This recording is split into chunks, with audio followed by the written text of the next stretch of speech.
দেখুন কিভাবে একটি সাধারণ প্রতিযোগিতা কারিগরি শিক্ষার ভবিষ্যৎকে বিপ্লবী করে তুলছে এবং উদ্ভাবনে অবদান রাখছে।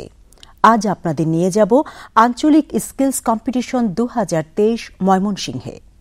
মেধা ও উদ্ভাবনী শক্তি বিকাশের প্রতিযোগিতা স্কিলস ও ইনোভেশন কম্পিটিশন। কারিগরি শিক্ষার গুরুত্ব বৃদ্ধিতে ও কারিগরি শিক্ষায় মেধাবী শিক্ষার্থীর ভর্তি বৃদ্ধিতে অ্যাসেট প্রকল্প এই প্রতিযোগিতার আয়োজন করে আসছে। সরকার 2030 সালের মধ্যে কারিগরি শিক্ষার হারকে শতকরা 30% উন্নীত করতে এরকম অনেক উদ্যোগ গ্রহণ করেছে। শিক্ষা মন্ত্রণালয়ের কারিগরি ও মাদ্রাসা শিক্ষা বিভাগের কারিগরি শিক্ষা অধিদপ্তরাধীন অ্যাসেট প্রকল্পের আওতায় এ প্রকল্পটি আয়োজিত হচ্ছে। প্রতিযোগিতাটি 3টি পর্যায়ে আয়োজিত হয়: প্রাতিষ্ঠানিক পর্যায়, আঞ্চলিক পর্যায় ও জাতীয় পর্যায়। প্রাতিষ্ঠানিক পর্যায়ের প্রতিযোগিতাটি লক্ষাধিক শিক্ষার্থীদের অংশগ্রহণে আয়োজিত হয়। প্রাতিষ্ঠানিক পর্যায়ে প্রায় 5,000 প্রতিযোগীর 1,850টি উদ্ভাবনী প্রকল্প সারা দেশের 120টি সরকারি কারিগরি প্রতিষ্ঠানের ছাত্রছাত্রীরা দলীয় বা এককভাবে এই প্রতিযোগিতায় অংশগ্রহণ করে। আমার নাম নিশাতাইলা মীরা। আমরা কিশোরগঞ্জ সরকারি technical school and college Kishoreganj সদর থেকে এসেছি। আমার সাথে আছে তাশফিকুর রহমান সোয়াদ। আমাদের প্রজেক্টটি হচ্ছে ইমার্জেন্সি কুলিং সিস্টেম, যেই প্রজেক্টের মাধ্যমে আমরা গাড়িকে জরুরি ভিত্তিতে শীতলীকরণ পদ্ধতি বলা যায়। একটা গাড়িতে 2 ধরনের কুলিং সিস্টেম থাকে, একটা হচ্ছে এয়ার কুলিং আর একটা হচ্ছে ওয়াটার কুলিং। 2 ধরনের কুলিং সিস্টেমের মধ্যে কোনো ব্যাঘাত ঘটবে বা কোনো সমস্যা হবে, তখন আমাদের এই প্রকল্পটা বা এই পদ্ধতিটা চালু করা হবে। সেটা অটোমেটিকলি সেন্সর ডিটেক্ট করবে যে কার্যকরী তাপমাত্রা কত হয়েছে, সেটা ডিটেক্ট করে আমাদের এই মডেলটা কাজ করা শুরু করবে। এই মডেলের উদ্দেশ্য হচ্ছে গাড়ির রানিং অবস্থা বৃদ্ধি করা। আমরা যখন দীর্ঘ সময় ধরে গাড়ি চালাই, হয়তো বা কোনো দূর জায়গা থেকে কেউ ঢাকা আসছে, তো তখন হয়তো বা তার গাড়ি চলছে 4 থেকে 5 ঘন্টা, তখন আমাদের ইঞ্জিনটাকে অফ করে ঠান্ডা করা লাগে। কিন্তু সেই কাজ যেন না করা লাগে, যেন সময় অপচয় না হয়, তার জন্য আমাদের এই প্রকল্প। আমি হচ্ছে প্রান্তিক পল। আমি হচ্ছে ময়মনসিংহ পলিটেকনিক্যালের স্টুডেন্ট। আমাদের টিম মেম্বার হচ্ছে হৃদয় মিয়া এবং হচ্ছে রাকিবুল্লাহ। তো আমাদের যে প্রজেক্টটা সেটা হচ্ছে ড্রোন অ্যাট ইমার্জেন্সি সার্ভিসেস। তো মূলত এটা হচ্ছে একটা আনম্যান এরিয়াল ভেহিকেল, যেটাকে মেইনলি ডিজাইন করা হয়েছে ইমার্জেন্সি সিচুয়েশনের কথা চিন্তা করে বা বেস করে। তো এখানে অনেকগুলো ফিচার আছে, যার মাঝে হচ্ছে এটা আপ টু 30 to 40 মিনিটস হচ্ছে টানা ফ্লাই করতে পারবে এবং এটাকে 2 ভাবে কন্ট্রোল করা যায়। একটা হচ্ছে ম্যানুয়ালি পাইলট চাইলে অপারেট করতে পারবে, আদারওয়াইজ হচ্ছে এটা সেলফ ন্যাভিগেশন সিস্টেম বেস করে হচ্ছে ডেভেলপ করা আছে। তো এখানে আমরা নিচে হচ্ছে একটা পেলোড ক্যারিং সিস্টেম ডিজাইন করেছি, যেখানে হচ্ছে চাইলে হচ্ছে ড্রোনটা ফ্লাইং অবস্থায় নিজে থেকে হচ্ছে যে কোনো কিছু হচ্ছে ড্রপ বা হচ্ছে পিক আপ করতে পারবে ইমার্জেন্সি সিচুয়েশনে। এবং হচ্ছে আমরা এখানে যেহেতু অটো পাইলটিং ইউজ করা হয়েছে, আমাদের এখানে হচ্ছে একটা ওপেন সোর্স সফটওয়্যার ইউজ করা হয়েছে, যেখানে আমরা কিছু ওয়ে পয়েন্ট এবং নেভিগেশন দেখতে পারবো, যে সে কোথা থেকে হচ্ছে তার যাত্রা শুরু করবে, কোন কোন লোকেশনগুলোতে যে এবং কোথায় যে হচ্ছে তার পণ্যটা হচ্ছে সে পৌঁছায় দিবে। এখানে সব কিছু হচ্ছে ইনস্ট্রাকশন দেওয়া থাকবে এবং রিয়েল টাইম ডেটা সেন্ড করবে আর কি, সে কতটুকু উচ্চতায় আছে, কত স্পিডে যাচ্ছে, কোথায় আছে। এবং তার মাঝে হচ্ছে এখানে হাই রেজুলেশন ক্যামেরা ইউজ করা হয়েছে, যেটা দিয়ে সে 4K ভিডিও স্ট্রিম করতে পারবে এবং কোন পজিশনে আছে, কোন লোকেশনে যাচ্ছে এবং সব কিছুই হচ্ছে সেটা অপারেট করা যাবে। পাইলট চাইলেও করতে পারবেন এবং চাইলে হচ্ছে সেলফ ন্যাভিগেশন, অর্থাৎ নিজে থেকে সে ডিসাইড করে হচ্ছে তার মিশনটা সে কমপ্লিট করবে এবং তাকে যেখান থেকে অর্থাৎ তার চার্জিং বা লঞ্চিং স্টেশন আছে সেখানে হচ্ছে মিশন শেষে সে অটো হচ্ছে রিটার্ন করতে পারবে আর কি। দিনব্যাপী উদ্ভাবনী প্রকল্পের প্রদর্শনী উন্মুক্ত ছিল সাধারণ দর্শকদের জন্য। এর ফাঁকে ফাঁকে চলছিল প্রকল্পসমূহের মূল্যায়ন। দিন শেষে ঘোষিত হয়েছিল ফলাফল। বিজয়ী 3টি প্রকল্প নির্বাচিত হয়েছিল আঞ্চলিক প্রতিযোগিতার জন্য। ময়মনসিংহ অঞ্চলের নির্বাচিত এমন 24টি প্রকল্প আঞ্চলিক স্কিলস কম্পিটিশনে গত 9 জুন 2024 তারিখ ময়মনসিংহের টাউন হলে অংশগ্রহণ করে। আমি সৌরভ রায়হান, ময়মনসিংহ পলিটেকনিক ইনস্টিটিউটের ইলেকট্রিক্যাল ডিপার্টমেন্ট থেকে এসেছি। আমার প্রজেক্টের নাম হলো ওয়্যারলেস লোড কন্ট্রোল সিস্টেম। আমি এই ডিভাইসটার মাধ্যমে এই প্রজেক্ট দ্বারা আমি বিশ্বের যে কোনো জায়গা থেকে লোড কন্ট্রোল করতে পারবো। এখন এর আউটপুটে বিভিন্ন ধরনের লোড থাকতে পারে, লোড যেটাই থাকুক আমি বিশ্বের যে কোনো জায়গা থেকে এই লোডগুলো কন্ট্রোল করতে পারবো ফোন অ্যাপের মাধ্যমে অথবা আইওটি প্ল্যাটফর্ম থেকে।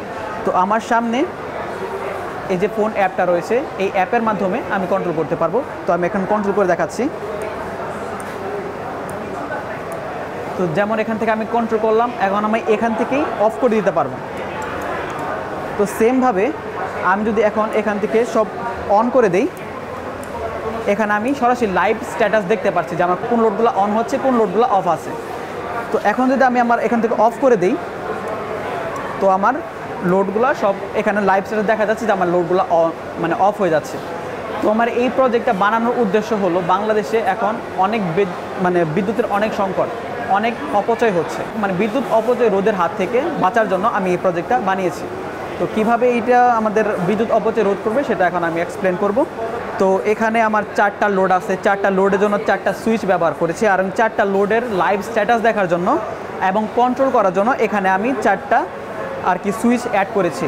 তো আমি যদি এখন লোড 1 ওপেন করি তো আমার লোড 1 অন হয়েছে, এখন লোড 2 অন করি তাহলে আমার লোড 2 অন হয়েছে। এখন যদি আমি লোড 3 অন করি তাহলে লোড 3 অন হচ্ছে, আর যদি লোড 4 অন করি তাহলে আমার লোড 4 অন হচ্ছে। শুধু তাই নয়, আমি যেমন এখান থেকে অফ অন করতে পারতেছি, পাশাপাশি আমি এই সেম লোডগুলাই এখান থেকে কন্ট্রোল করতে পারবো এবং আমি এখানে লাইভ স্ট্যাটাসও দেখতে পারবো যে আমার কোন লোডগুলো অন হচ্ছে, কোন লোডগুলো অফ আছে। অনেক সময় আমরা দেখি অফিস আদালতে, স্কুল কলেজে বা বাসা বাড়িতে অনেক সময় আমরা লাইট অন করে চলে যাই। অনেক সময় এরকম হয় যে মোটর অন করছি কিন্তু অফ করতে ভুলে গিয়েছি, সেই ক্ষেত্রে আমার কিন্তু অনেক পরিমাণে বিদ্যুৎ অপচয় হচ্ছে। পাশাপাশি যদি মোটর অন থাকে তাহলে কিন্তু পানিও অপচয় হচ্ছে। এই ডিভাইসটার মাধ্যমে আমি দেখতে পারবো কোন লোডটা অন আছে, কোন লোডটা অফ আছে। যদি এরকম হয় আমি একটা লোড অন করে বাইরে চলে গেছি কিন্তু অফ করতে মনে নাই, সাপোজ আমি এই লোডটা অন করে বাইরে চলে গেছি, এখন আমার কারেন্ট চলে গেছে, আমি এখন বাইরে আসছি, আমার যদি কারেন্ট চলে আসে তাহলে কিন্তু আমার এই লোডটা আবার অন হয়ে যাবে, কিন্তু আমি বুঝতে পারতেছি না আমার লোডটা আমি অন করেছিলাম কিনা, কিন্তু নাকি অফ করা ছিল আমি জানি না। কিন্তু যখন আমার এই কারেন্ট চলে আসবে, আমার যখন বৈদ্যুতিক সংযোগ আবার চলে আসবে এবং আমার এই ডিভাইসটা কোনো একটা নেটওয়ার্কের সঙ্গে কানেক্টেড হবে, তখন আমার এখানে লাইভ স্ট্যাটাস দেখা যাবে। আমি চাইলে এটা দেখে সতর্ক হয়ে আমি লোডটা অফ করে দিতে পারবো। আমরা জামালপুর সরকারি টেকনিক্যাল স্কুল ও কলেজ থেকে এসেছি। আমার নাম মোহাম্মদুল্লাহ নিশাদ, আমার সহকারী আশিস দাস। আমার প্রকল্পের নাম অটোমেটিক হ্যান্ড ওয়াশ সিস্টেম। এটি কোনো রকম হাতের স্পর্শ ছাড়া ব্যবহার করার সুযোগ রয়েছে। এটি কোনো কল ঘোরানো ছাড়া ব্যবহার করা যায়। যেহেতু কল ঘোরানো ছাড়া ব্যবহার করা যায় তাই ব্যবহার করাও অনেক সহজ। এটি খুব স্বল্প খরচে ব্যবহার করা হয়েছে। সম্পূর্ণ খরচ মিলে আমাদের প্রায় 1000 টাকার মতো খরচ হয়েছে। শিক্ষার্থীরা বাংলাদেশের ভবিষ্যৎ গড়ে তুলছে। তারা কারিগরি শিক্ষায় নিজেদের উদ্ভাবনী ক্ষমতা দিয়ে অবিরাম নতুন কিছু সৃষ্টি করে চলেছে। এই প্রতিযোগিতা মাত্র তাদের উদ্ভাবন দেখানোর জন্য নয়, এটি তাদের নতুন কিছু আবিষ্কারের জন্য অনুপ্রেরণা যোগায়। এই প্রতিযোগিতার মাধ্যমে আশা করা যায় যে শিক্ষার্থীদের অন্তর্নিহিত উদ্ভাবনী ক্ষমতা আরও বিকশিত হবে, যা নিঃসন্দেহে দেশ এবং জনগণের জন্য উপকারী হবে। আমরা Bhairab technical school and college থেকে এসেছি। আমি শহীদুল ইসলাম সায়াম এবং আমার বন্ধু আজিজুর রহমান। আমাদের প্রকল্পের নাম হচ্ছে ট্রেন দুর্ঘটনা প্রতিরোধ। তো আমরা এটা ট্রেন দুর্ঘটনা প্রতিরোধের লক্ষ্যে একটি ডিজিটাল সিকিউরিটি সিস্টেম এবং অ্যালার্ট ব্যবস্থা। এটি বর্তমানে ট্রেন দুর্ঘটনা ব্যাপক রূপ ধারণ করেছে। তো সেক্ষেত্রে আমরা এটি প্রতিরোধের লক্ষ্যে কিছু ব্যবস্থা গ্রহণের জন্য এটা বানিয়েছি ডেমো হিসেবে। তো এখন আমাদের এটা হচ্ছে কিভাবে কাজ করে দেখাচ্ছি। আমরা ট্রেনটা একটি নির্দিষ্ট দূরত্বে থাকা অবস্থায় এটা আমাদের ট্রেনটা আসার মাত্রই অ্যালার্ট দিবে, প্লাস বাজার জ্বলবে, আর স্বয়ংক্রিয় ক্রসিং সিস্টেম অটোমেটিক পড়ে যাবে। তারপরে এখানে আবার ট্রেনটি জাংশনে প্রবেশ করার পূর্বে এটি নেমে যাবে নিচে। তো যাত্রীরা এখানে উপরে উঠতে পারবে এবং ট্রেনটি চলে যাওয়ার পরে এটা উপরে উঠে যাবে। তো যাত্রীরা অনাকাঙ্ক্ষিতভাবে ট্রেন লাইনে প্রবেশ করতে পারবে না। এর থেকে অনেক দুর্ঘটনার প্রতিরোধ হবে। তারপরে অনেককে দেখা যায় যে অসাবধানতাবশত এই ট্রেন লাইনের মধ্য দিয়ে চলাচল করে। সেক্ষেত্রে বাজার দিয়ে সিকিউরিটি সিস্টেমের অ্যালার্ট দিলে তারা সতর্ক হতে পারবে। সেক্ষেত্রে ট্রেন দুর্ঘটনা অনেকটুকু প্রতিরোধ করা যাবে। আমার নাম উম্মে সালমা জিতু। আমি শেরপুর সরকারি টেকনিক্যাল স্কুল অ্যান্ড কলেজ থেকে এসেছি। আমার প্রযুক্তি হচ্ছে ডিজিটাল ফার্মিং। এই ফার্মিংয়ের মাঝখানে এক সুইচের মাঝখানে সকল কাজ সম্পাদন করা যায়। এক সুইচের মাঝখানে আমরা পানি এবং খাদ্য সরবরাহ করতে পারি। এই সুইচের মাঝখানে আমরা খাদ্য টাইম মোতাবেক টাইমের মাঝখানে খাদ্য দিতে পারি এবং কি দুর্ঘটনা অনুযায়ী যদি আমাদের খামারে আগুন লাগে তাহলে এটি ফায়ার সার্ভিসের মাঝখানে অফ করা যায়। খামারে যদি বেশি তাপমাত্রা হয়ে যায় তাহলে অটোমেটিক ফ্যান চলবে এবং লাইট অফ হয়ে যাবে, আবার লাইটে আলোর দরকার হলে আলো জ্বলবে এবং লাইট অফ হয়ে যাবে। আমাদের খামারের প্রত্যেকটা জিনিসই অটোমেটিক সিস্টেম, যেখানে কোনো লোক লাগবে না, একা একাই চলবে। এই পদ্ধতিটি পালন করলে অর্থনীতিতে অনেক চাপ কমবে এবং কি বাংলাদেশে দেখা যাচ্ছে যে বর্তমানে বেকারত্বের সংখ্যা দিন দিন বাড়ছে, কিন্তু এই পদ্ধতিতে যদি আমরা কাজ করে যাই তাহলে প্রতি নারী ও পুরুষ সমানভাবে এই কাজটি করতে পারবে এবং অর্থ উপার্জন করতে পারবে। ময়মনসিংহ অঞ্চলের প্রাতিষ্ঠানিক পর্যায়ে বিজয়ী প্রায় ২৪টি প্রকল্প এ প্রতিযোগিতায় অংশগ্রহণ করে। পাশাপাশি দিনব্যাপী অনুষ্ঠিত হয় কারিগরি শিক্ষার গুরুত্ব বিষয়ক একটি সেমিনার। সেমিনারে উপস্থাপন করা হয় তুলনামূলক বিভিন্ন তথ্য উপাত্ত। সেমিনারে অংশগ্রহণকারী হিসেবে উপস্থিত ছিলেন ময়মনসিংহের বিভিন্ন উপজেলা পর্যায়ের হাইস্কুল ও মাদ্রাসার প্রধানগণ সহ শিক্ষকগণ। সেমিনারে সংশ্লিষ্ট অঞ্চলের স্থানীয় প্রশাসনের প্রতিনিধি, জননিরাপত্তায় নিয়োজিত কর্মকর্তাবৃন্দ, মাধ্যমিক স্কুল, কলেজ ও মাদ্রাসার প্রধানগণ, সংশ্লিষ্ট শিক্ষক কর্মকর্তা, শিল্প কারখানার মালিক, সুশীল সমাজের প্রতিনিধি, প্রিন্ট ও ইলেকট্রনিক মিডিয়ার প্রতিনিধিবৃন্দ উপস্থিত ছিলেন। সেমিনারে মূল প্রবন্ধ উপস্থাপন করেন অ্যাসেট প্রকল্পের প্রকল্প পরিচালক জনাব আবু মমতাজ সাদুদ্দিন আহমেদ। আমাদের জাতির পিতা সারা জীবনের লালিত স্বপ্ন সোনার বাংলা বিনির্মাণে মাননীয় প্রধানমন্ত্রীর যে কতগুলো নির্দেশনা আছে তার একটি অন্যতম নির্দেশনা হচ্ছে আমরা কারিগরি শিক্ষার উন্নয়নের মাধ্যমে 2041 সালে সুখী সমৃদ্ধ স্মার্ট বাংলাদেশ তৈরি করব। এটা হচ্ছে আমাদের মূল লক্ষ্য। আজকের যে প্রজেক্টের নামটা শুনছেন এটাকে বলে asset, accelerating and strengthening skills for economic transformation.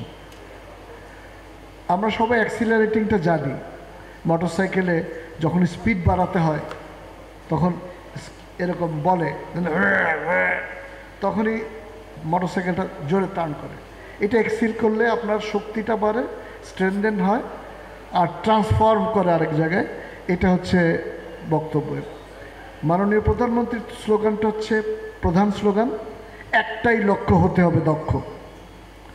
আর প্রজেক্টের পক্ষ থেকে একটি স্লোগান আমরা দিয়েছি, আমরাও পারি, অর্থাৎ আমরা পিছিয়ে নেই, আমরাও পারব। এটা হচ্ছে প্রজেক্টের মূল স্লোগান। প্রতিযোগিতায় অংশ নেয় 24টি উদ্ভাবনী। দিনব্যাপী উদ্ভাবনী প্রকল্পের প্রদর্শন উন্মুক্ত ছিল সাধারণ দর্শকদের জন্য। এর ফাঁকে ফাঁকে চলেছে প্রকল্পসমূহের মূল্যায়ন। উদ্ভাবনীগুলো মূল্যায়িত হয় বিভিন্ন মানদণ্ডে, যেমন নতুনত্ব, গ্রহণযোগ্যতা, উপযোগিতা, দেশের আর্থসামাজিক প্রেক্ষাপটে প্রাসঙ্গিকতা, সামাজিক প্রভাব, পরিবেশের উপর প্রভাব ও উপস্থাপনা দক্ষতার উপর। আঞ্চলিক স্কিলস কম্পিটিশন ময়মনসিংহ বিভাগে যেটি অনুষ্ঠিত হলো আজকে, সেই স্কিলস কম্পিটিশনে বিচারক হিসেবে আমরা কাজ করেছি। আমি প্রথমেই এ ধরনের একটি দক্ষতা মূল্যায়নের একটি প্ল্যাটফর্ম তৈরি করে দেওয়ার জন্য বাংলাদেশ সরকারের কারিগরি শিক্ষা অধিদপ্তরকে ধন্যবাদ এবং কৃতজ্ঞতা জানাচ্ছি। আমাদের এখানে যে সমস্ত প্রকল্প বিভিন্ন কারিগরি শিক্ষা প্রতিষ্ঠানের শিক্ষার্থীরা উপস্থাপন করেছে তার মধ্যে অনেকগুলো আমাদের সময়োপযোগী এবং আমাদের সমাজে ব্যবহারযোগ্য অনেকগুলো সুন্দর সুন্দর নতুন আইডিয়া উপস্থাপিত হয়েছে। আমরা আশা করি এই আইডিয়াগুলোকে বাস্তবায়নের জন্য শিক্ষা অধিদপ্তরের প্রকল্পের মাধ্যমে সহযোগিতা দেওয়া হবে এবং সেটি দেওয়া সম্ভব হলে আমাদের তরুণদের যে নতুন নতুন উদ্ভাবন, এই উদ্ভাবনের মাধ্যমে আমাদের স্মার্ট সমাজ গঠনে আমরা ভূমিকা রাখতে পারব। এ বিষয়ে সংশ্লিষ্ট অধিদপ্তরের সংশ্লিষ্ট প্রকল্প পরিচালক স্যার এবং সংশ্লিষ্ট মন্ত্রণালয়ের সচিব স্যারের দৃষ্টি আকর্ষণ করে আমরা বলতে চাই, আমাদের কারিগরি খাতে বিনিয়োগ বাড়াতে হবে এবং আমাদের শিক্ষায় কারিগরি শিক্ষার যে জয় জয়কার চলছে এটিকে অব্যাহত রাখতে হবে। এখানে আমরা টোটাল 27টা প্রজেক্ট ইভ্যালুয়েট করেছি, যেগুলো বিভিন্ন ময়মনসিংহের বিভিন্ন কারিগরি শিক্ষা প্রতিষ্ঠান থেকে শিক্ষার্থীরা বিভিন্ন নতুন নতুন আইডিয়া নিয়ে প্রজেক্টগুলো তৈরি করেছে, যে প্রজেক্টগুলো ছিল খুবই যুগ উপযোগী। এবং আমরা এই প্রজেক্টগুলোকে যদি নারিশ করতে পারি, দেখা যাবে যে এগুলো থেকেই আমরা নতুন নতুন অনেক উদ্ভাবন তৈরি করতে পারবো, যেটা কিনা স্মার্ট বাংলাদেশ গড়তে সাহায্য করবে। বাংলাদেশ সরকারের শিক্ষা অধিদপ্তরের আন্ডারে অ্যাসেট প্রজেক্ট কর্তৃক আয়োজিত আঞ্চলিক স্কিলস কম্পিটিশন অনুষ্ঠান আজকে ময়মনসিংহে অনুষ্ঠিত হচ্ছে, এবং আমি সেখানে একজন বিচারক হিসেবে উপস্থিত ছিলাম, যেখানে আমাদের টোটাল 27টা প্রজেক্ট ছিল ময়মনসিংহের বিভিন্ন কারিগরি শিক্ষা প্রতিষ্ঠান থেকে, যেগুলো উপস্থাপন করা হয়েছে।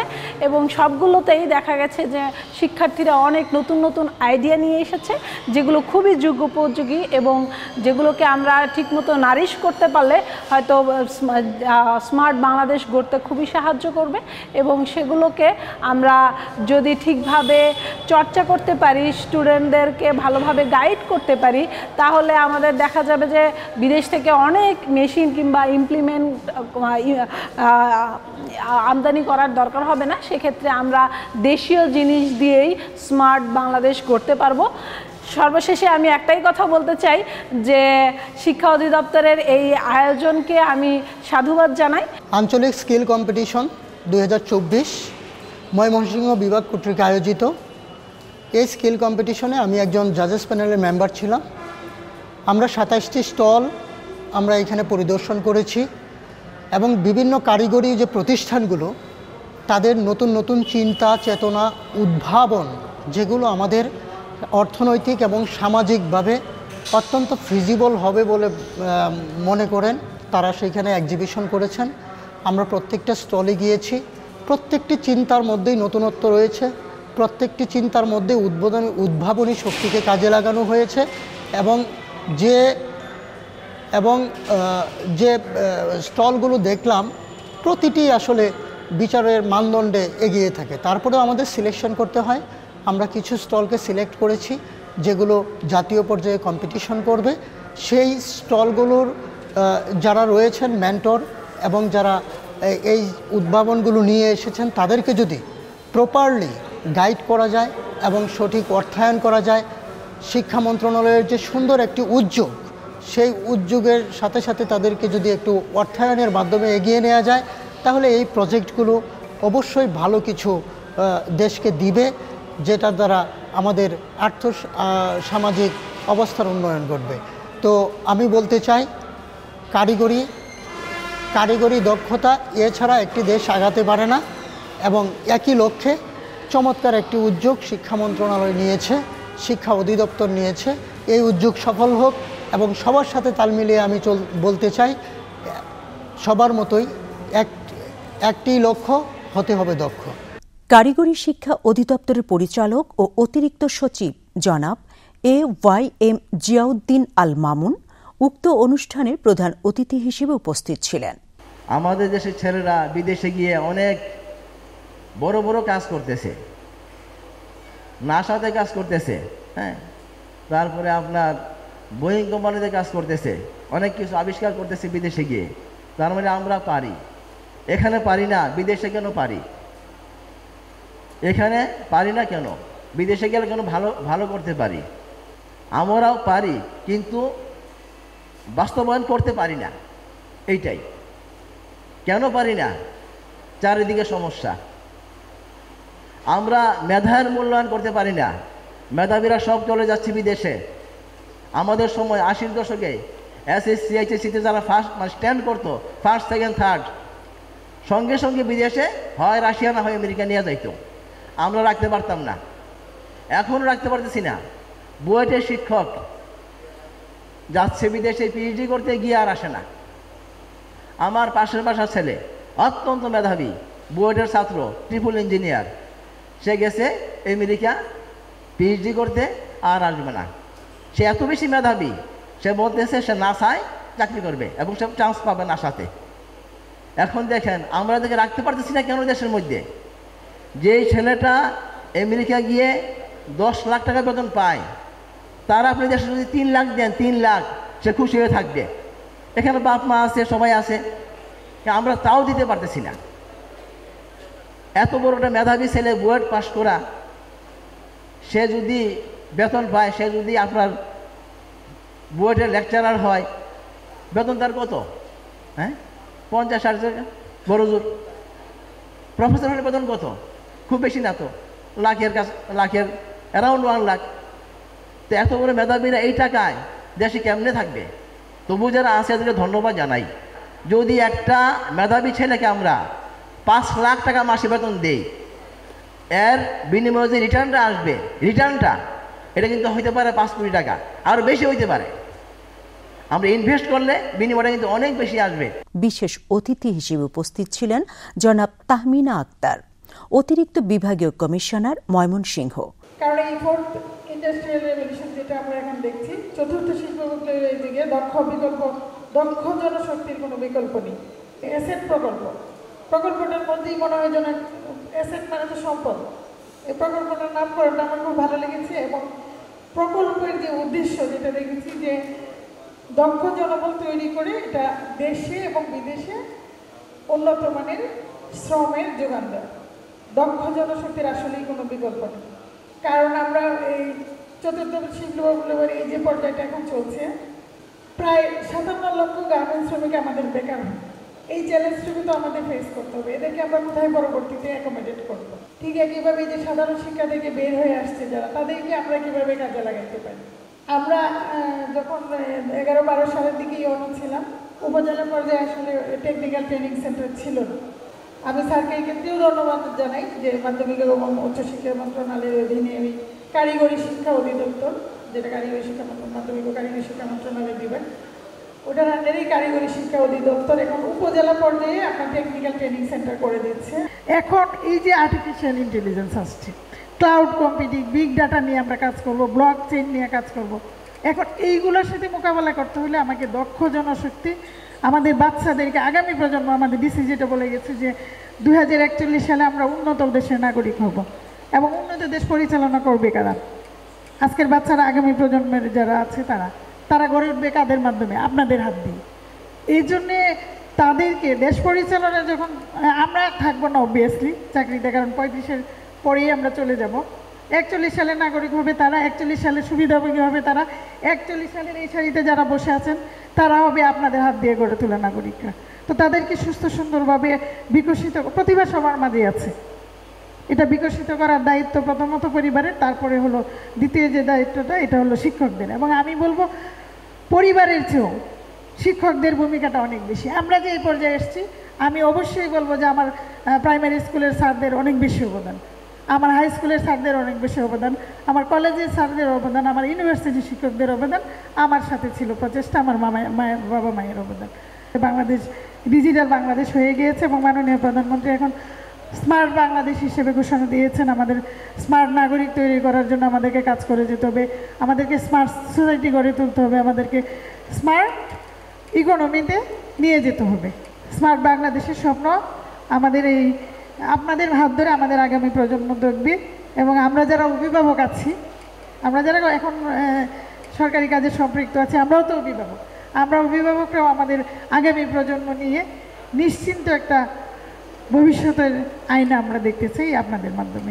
জনাব দিদারে আলম মোহাম্মদ মাকসুদ চৌধুরী, জেলা প্রশাসক, ময়মনসিংহ। এদের যখন স্বাধীন হয় বঙ্গবন্ধুর নেতৃত্বে, বঙ্গবন্ধু যখন নেতৃত্ব ছিল, প্রত্যেক ক্ষেত্রে কিন্তু কারিগরি শিক্ষার কথা উনি বলেছেন। যখন শিক্ষা এবং শিল্প বিষয়ক মন্ত্রী ছিল তখন এই কারিগরি শিক্ষার কথা বলেন। 70 নির্বাচনে ওনার যে ইস্তেহার ছিল সেখানেও কারিগরি শিক্ষার কথা। এবং সর্বশেষ 1971 সালে যখন আমরা দীর্ঘ সংগ্রামের পরে দেশ স্বাধীন সার্বভৌম দেশ হিসেবে আমরা বিশ্বের বুকে পরিচিতি লাভ করেছি, তখনও পর্যন্ত উনি কারিগরি শিক্ষার কথা গুরুত্ব দিয়েছেন। এবং ওনার যে প্রথম যে শিক্ষা কমিশন পুতুলিখোলার নেতৃত্বে, সেখানে কিন্তু কারিগরি শিক্ষার গুরুত্ব দিয়েছেন এবং বলেছেন শুধুমাত্র বিএ পাস বা এমএ পাস করলে হবে না, কেরানি হলে হবে না, আমাদের কারিগরি শিক্ষায় দক্ষ হতে হবে, দক্ষ নাগরিক হিসেবে গড়ে তুলতে হবে। ওনার দর্শন ছিল এই দেশের যে আমরা এখন যেটা প্রধানমন্ত্রী যে কথাটি পুনর্ব্যক্ত করছেন, একই কিছু জমি হয়ে থাকবে না, তো 1 ইঞ্চি জমির মধ্যে থাকলে উনি কৃষি শিক্ষায় কৃষি ক্ষেত্রে উনি বৈপ্লবিক পরিবর্তন এনেছেন এবং সেখানে যান্ত্রিক যে প্রবর্তন করেছেন সেই ধারাবাহিকতায় সেটা এখনও চলছে। এখনও আমরা দেখছি যে আমাদের যে লক্ষ্যমাত্রা ছিল বাংলাদেশ উন্নয়ন প্রেক্ষিত, যেটা প্রথমে সেখানে টিভিটিতে আমাদের 20%, পরবর্তীতে বলা হয়েছে 30 সালের মধ্যে সেখানে 31% এবং 2041 সালের মধ্যে আমাদের 41% এনরোলমেন্ট করাতে হবে এবং তার সেই লক্ষ্যেই কিন্তু আমাদের কাজগুলো করে যাচ্ছে এবং কারিগরি এবং সেই অ্যাসেট এবং বিভিন্ন সেফ প্রকল্পের মাধ্যমেই কিন্তু আমাদের যে দক্ষতা এবং কারিগরি বিষয়ে মানুষ যেন দক্ষতা ভিত্তিক উন্নয়ন করতে পারে, বৃত্তিমূলক শিক্ষায় যেন তারা এগিয়ে যেতে পারে, বৈশ্বিক যে অগ্রগতি সে তার মেয়ে চলতে পারে, সেজন্য কিন্তু সেই লক্ষ্যে কাজ করে যাচ্ছে। এটা আজকে যে কম্পিটিশন ছিল আমরা দেখলাম যে সেখানে আমাদের যে এলাকার যারা পলিটেকনিক ইনস্টিটিউটের ছাত্রছাত্রীরা যে তারা যে প্রকল্পগুলো উপস্থাপন করেছে সেগুলো অনেকগুলোই এদেশে অনেক গুণগত মান এগিয়ে নিয়ে যাবে। সেখানে তারা আর্টিফিশিয়াল ইন্টেলিজেন্সের ব্যবহার আমরা দেখেছি এখানে সরকার লক্ষ্য, তাই যে আর্টিফিশিয়াল ইন্টেলিজেন্স ব্যবহার করে আমাদের কাজগুলো কাজ করে দেওয়া। এই যে স্মার্ট বাংলাদেশ আমরা 2041 সালের মধ্যে উন্নত সমৃদ্ধ স্মার্ট বাংলাদেশ গড়ে তুলব, সেই ক্ষেত্রে আমাদের দেশের জনগণ যদি, আমাদের যে আগামী প্রজন্ম যদি সেই শিক্ষা শিক্ষিত না হয়ে যদি পিছিয়ে থাকে তাহলে পিছিয়ে পড়া দেশ একটি কখনো উন্নত সমৃদ্ধ স্মার্ট বাংলাদেশ গড়ে তুলতে পারবে না। কিন্তু এই যে এই লক্ষ্যে কাজ করে সেই প্রকল্পের মাধ্যমে এসএফ প্রকল্পের মাধ্যমে আমাদের দক্ষতা ভিত্তিক উন্নয়নে কাজ করে যাচ্ছে। বিভিন্ন ক্ষেত্রে তারা এমনভাবে প্রশিক্ষণ দিয়ে যাচ্ছে যেন আগামী যুগের সাথে তারা তাল মিল চলতে পারে, দক্ষ নাগরিক হিসেবে তারা গড়ে তুলতে পারে। অদক্ষ শ্রমিক দিয়ে আমরা দেখি যে অদক্ষ শ্রমিক দিয়ে আসলে আমরা পিছিয়ে পড়ে থাকতে হবে। আমরা যেন পিছিয়ে পড়ে না থাকি সেই জন্য এই লক্ষ্যে কাজ করে যাচ্ছে কারিগরি শিক্ষা অধিদপ্তর এবং তার যে প্রকল্পগুলো। আমরা যদি সেই শিক্ষাকে আমাদের সন্তানদের অনাগত প্রজন্মদের যদি আমরা যারা এই দেশে নেতৃত্ব দেবে, দেশের উচ্চতা দাঁড় করাবে, তাদেরকে যদি সেই শিক্ষায় শিক্ষিত করে তুলতে পারি তাহলে এই দেশ এগিয়ে যাবে, দেশের মানুষের যে অর্থনৈতিক যে সমৃদ্ধি লাভ হবে। আমাদের যে বৈদেশিক মুদ্রা বা আমাদের যে অর্থনৈতিক যে প্রভাব যে চাহিদা সেটাও অব্যাহত থাকবে। এবং জনাব সুলতানা রাজিয়া, আঞ্চলিক পরিচালক, কারিগরি শিক্ষা অধিদপ্তর, ময়মনসিংহ। আমরা প্রত্যেকে জানি শিক্ষা আমাদের ভিতরের যে সুপ্ত মেধা মনন সে বিকাশে সহায়তা করে। তবে বর্তমান প্রযুক্তি নির্ভর এই যুগে আমাদের শিক্ষাটা আসলে বাস্তবধর্মী শিক্ষা হতে হবে, যে শিক্ষা আমাদের জীবনের সাথে জড়িত। যে শিক্ষা আমাদের জীবনধর্মী নয় সে শিক্ষা আসলে আমাদের জীবনে বা আমাদের পরবর্তী প্রজন্মের জন্য অর্থহীন হয়ে পড়বে। তো আমরা জানি যে কারিগরি শিক্ষা হচ্ছে সেই শিক্ষা যে শিক্ষাটি আমাদের হাতে কলমে শিক্ষা গ্রহণ করতে বা একটি বিষয়ে দক্ষ হতে সহায়তা করে। তো আমরা আমাদের এই বিশাল জনগোষ্ঠীকে একমাত্র কারিগরি শিক্ষার মাধ্যমেই দক্ষ জনশক্তিতে রূপান্তরিত করতে পারবো। তাহলে আমাদের আজকের যে দক্ষ জনশক্তি বা আজকের যে তরুণ প্রজন্ম সেটা আগামী দিনে বা আমাদের যে স্মার্ট বাংলাদেশ নির্মাণে তারাই অগ্রণী ভূমিকা পালন করবে। আমি বিশ্বাস করি আমাদের যে জাতির পিতা সোনার বাংলা গঠনের যে স্বপ্ন দেখে গিয়েছেন আজকের এই তরুণ প্রজন্ম, তারই দ্বারাই আমাদের এই সোনার বাংলা গঠন করা সম্ভব। সেক্ষেত্রে আমরা যারা আমাদের সামনে যারা উপবিষ্ট রয়েছেন আমি তাদেরকে অনুরোধ করব যে স্যার আপনারা আপনাদের প্রতিষ্ঠানের সন্তানদের আপনাদের মতো করে সে আগামী দিনের আমাদের স্মার্ট বাংলাদেশের যে স্মার্ট সিটিজেন সেই সিটিজেন হিসেবে তৈরি করে তুলবেন। আমরা বিশ্বাস করি আমাদের যে বর্তমান বেকারত্বের যে অবস্থা আছে এটা থেকে আমরা হয়তো পরিত্রাণ পাবো আমাদের এই কারিগরি শিক্ষায় দক্ষ নৈতিকতা এবং মানবিকতা সম্পন্ন দক্ষ জনশক্তি গড়ে তুলতে পারলে। আমরা জানি আমাদের এই কারিগরি শিক্ষার মাধ্যমে আমাদের বেকারত্ব যেমন দূর হয়, আমরা কর্মসংস্থানের সুযোগ সৃষ্টি করতে পারি, আত্মকর্মসংস্থান এবং অনেক ক্ষেত্রে যেহেতু আমরা উদ্যোক্তা তৈরি করে অন্যকে চাকরিও দিতে পারি, সেক্ষেত্রে আমরা বলবো আমাদের আস্থা, নির্ভরতা এবং আমাদেরকে স্বাবলম্বী হতে শিখাবে। সকলের মাধ্যমে এটাই ছড়িয়ে দিতে হবে যেন আমাদের সন্তান সাধারণ শিক্ষায় শিক্ষিত হয়ে আগামী দিনের যে বেকারত্ব সৃষ্টি হচ্ছে সেটা না হয়ে আমরা কারিগরি শিক্ষায় শিক্ষিত হয়ে আমাদের দক্ষ জনশক্তিতে রূপান্তরিত হতে পারি। গণপ্রজাতন্ত্রী বাংলাদেশ সরকারের মাননীয় প্রধানমন্ত্রী আমাদের কর্মসংস্থানের বিষয়টি সবচেয়ে গুরুত্ব দিয়েছেন। তাই আমরা আগামী দিনে আমরা যারা কারিগরি শিক্ষার সাথে জড়িত আমাদের যে মাধ্যমিক অধিদপ্তরের যে প্রতিষ্ঠান সংযুক্ত কারিগরি শিক্ষা প্রতিষ্ঠান হিসেবে অন্তর্ভুক্ত রয়েছে, প্রত্যেকের উপর একটি মহান দায়িত্ব রয়েছে আমাদের আগামী প্রজন্মকে দক্ষ এবং দক্ষ জনশক্তি হিসেবে তৈরি করতাম। আমি 1974 সালে জাতির পিতা বঙ্গবন্ধু শেখ মুজিবুর রহমান কারিগরি শিক্ষার গুরুত্ব বিবেচনা করে উনি যে জাতিসংঘে যে ভাষণ দিয়েছিলেন সেখানে বলেছিলেন কোট, বিশ্বের সকল সম্পদ এবং কারিগরি শিক্ষার গুরুত্ব দ্বারা এমন কল্যাণের দ্বার খোলা হবে যেখানে প্রত্যেক মানুষ সুখী ও সম্মানজনক জীবনের ন্যূনতম নিশ্চয়তা লাভ করবে। তিনি আরও বলেন, আমরা তাকাবো এমন একটি পৃথিবীর দিকে যেখানে বিজ্ঞান ও কারিগরি জ্ঞানের বিস্ময়কর অগ্রগতির যুগে মানুষের সৃষ্টি ক্ষমতা ও বিরাট সাফল্য আমাদের জন্য একটি শঙ্কামুক্ত সুন্দর ভবিষ্যৎ গঠনে সক্ষম হবে। তো আমরা অবশ্যই আশাবাদী এবং দৃঢ় প্রতিজ্ঞাবদ্ধ যে আমরা আগামী দিনে আমাদের সন্তানদের এই কারিগরি শিক্ষাকে প্রায়োরিটি দিয়ে তাদেরকে দক্ষ জনশক্তি হিসেবে আমাদের এই বিশাল জনসংখ্যাকে জনশক্তিতে রূপান্তরিত করব। শিক্ষার্থীরা তাদের মৌলিক উদ্ভাবনী প্রকল্পের মাধ্যমে দর্শক ও অতিথিদের মুগ্ধ করেছে। প্রতিযোগিতায় বিজয়ীদের হাতে পুরস্কার প্রদান করেন প্রধান অতিথি মহোদয়। প্রতিযোগিতায় প্রথম স্থান অর্জন করে ময়মনসিংহ পলিটেকনিক ইনস্টিটিউটের ড্রোন ইমার্জেন্সি সার্ভিস উদ্ভাবনটি। দ্বিতীয় স্থান লাভ করে ভৈরব টিএসসির ট্রেন অ্যাক্সিডেন্ট প্রিভেনশন শীর্ষক প্রকল্প। তৃতীয় হয়েছে জামালপুর টিএসসির অটোমেটিক হ্যান্ড ওয়াশ সিস্টেম প্রকল্পটি।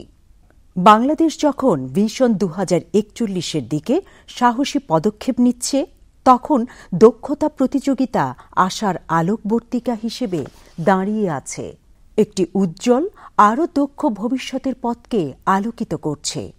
আবারও দেখা হবে পরের প্রতিযোগিতায় অন্য কোনোখানে। একটাই লক্ষ্য, হতে হবে দক্ষ।